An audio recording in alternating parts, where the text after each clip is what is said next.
Alamomi ne jama'a guda hudu da zaka gane ko zaki gane idan sihirin da aka maka ya kare. Akwai alama tabbas wadda idan an yi maka asiri, idan ka ga ɗaya daga cikin wannan alamar babu shakka asirin da aka maka ya kare. ‘Yan uwa wannan bidiyo mai muhimmanci da ɗan uwa kafin ka fara jin bayani na kai lakin kai share zuwa ga wasu zai amfane su insha Allah.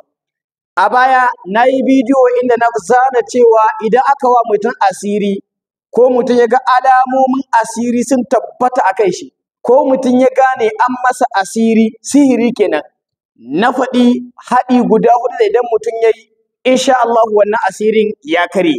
Abu na farko na ce ana neman garin habbatu sauda, na biyu ana neman garin qistul hindi, na uku ana neman garin sanamaki, na huɗu ana neman zumuwa mai kyau.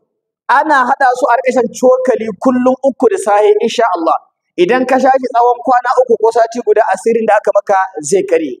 To jama'a duk wanda ya wannan haɗin ga alama guda huɗu da zai gane asirin nan ya karye ko bai karye ba. Duk wanda ya haɗin wannan in dai akwai asiri a jikinsa ko akwai asiri a jikinki ko an muku asiri, tabbas sai kun ga ɗaya daga cikin alamomin guda huɗu. Matukar kun sha wannan haɗin.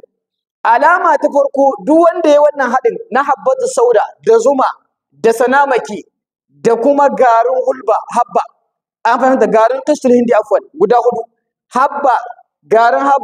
garin qistul hindi, garin sanamaki da zumuwa, ka sha shi kullum koshiya ko kiyar guda uku kafin ka karya kullum uku har tsawon kwana uku, to tabbas za ka ga ɗaya daga cikin wani abubuwan guda huɗu sun faru a kanka. Idan ku suka faru to alhamdulillah asirin da aka maka ya kare. Alama ta farko jama'a shine za ka ji cikinka ya murɗa, ka yi gudawa. Idan asirin da aka maka yana da alaka da ka ci abinci ko ka sha, to idan ka sha wannan haɗin za ka yi gudawa ko kuma ka yi ainihin cikinka ya murɗa. Kana samun haka alhamdulillah magani ya yi tasiri, asiri ya karye.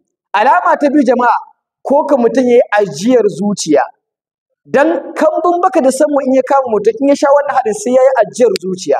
Ya ji ya ajiye zuciya. To alhamdulillah asirin da aka maka ya karye. Alama ta uku jama'a shine atishawa. Idan aljanin turo shi aka yi shiga jikinka ya sa maka wannan abubuwan na asiri, to za ka yi atishawa. Za ka dinga atishawa bayan ka sha maganin ko kuma lokacin da ka shan maganin za ka kana atishawa, ko kuma bayan ka sha maganin da kwana ɗaya ko biyu za ka kana atishawa. To wannan atishawar da kai alamar asirin ya kare insha Allah. Alama ta gaba jama'a shine hamma. Alama ta hudu za ka riƙa hamma. Duk mutumin da ya sha wannan haɗin na karya asiri ya dinga yawan hamma, amma a lokacin da ya sha ko bayan ya sha da kwana ɗaya ko biyu, to alhamdulillah asirin ya kare. Da haka duk wanda ya wannan haɗin ya tsaya ya lura ya yi daga cikin wannan abubuwan guda hudu, inda ya yi alhamdulillah asirin da aka masa ya kare da izinin Allah. Sannan karya asiri hanya ta biyu wadda na faɗa ana samun ganyen magare guda 7 a daddaka, a zuba cikin ruwa, na ce a karanta Fatiha ƙafa 7, Kul huwallahu ƙafa 7, Falaki ƙafa 7, Nasi ƙafa 7, Ayatul Kursi ƙafa 3 a toha, a sha a yi wanka. Ana tambaya da tsawon kwana nawa? Tsawon kwana 3. Za ka yi hakan tsawon kwana 3 insha Allah. Idan ka yi haka asiri ya kare da izinin Allah. Sannan akwai wanda suke tambaya ta Falaki da Nasi da Kul ƙafa 3 ne ko 7? Duk wanda ka yayi, dan akwai maganganun malamai akan ƙafa 7, akwai dalili akan ƙafa 3. Da haka idan ka kai 7 din yayi, in kai 3 yayi, dukaninsu babu matsala akan su.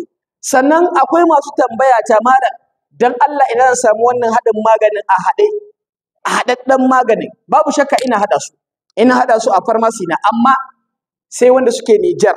Idan har a cikin ƙasar Nijar kake, to babu shakka ga lamba na aje, ka kira wannan lamba ko kai WhatsApp, ka faɗi garin da kake so zai gaya maka abin da zaka turo na magani a haɗa maka insha Allah, sai mu tura maka garin da kake insha Allah. In kuma a wajen Nijar ne, Najeriya da sauran ƙasashen duniya, babu shakka gaskiya a yanzu ni ban da hanyar tura su, ba ni da. Kawai wanda yake Nijar shine zan yi ma ƙoƙarin wannan in tura masa, amma wanda yake ƙasar waje babu shakka sai dai Allah ya bashi haƙuri ya nema a can ya haɗa insha Allah. Allah ya sa mu dace jama'a.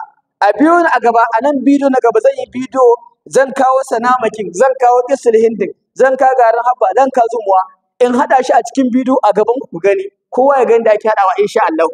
A yaɗa wannan bidiyo, a yaɗa, ka yaɗa, wala za ka taimaki wani insha Allah. Wassalam.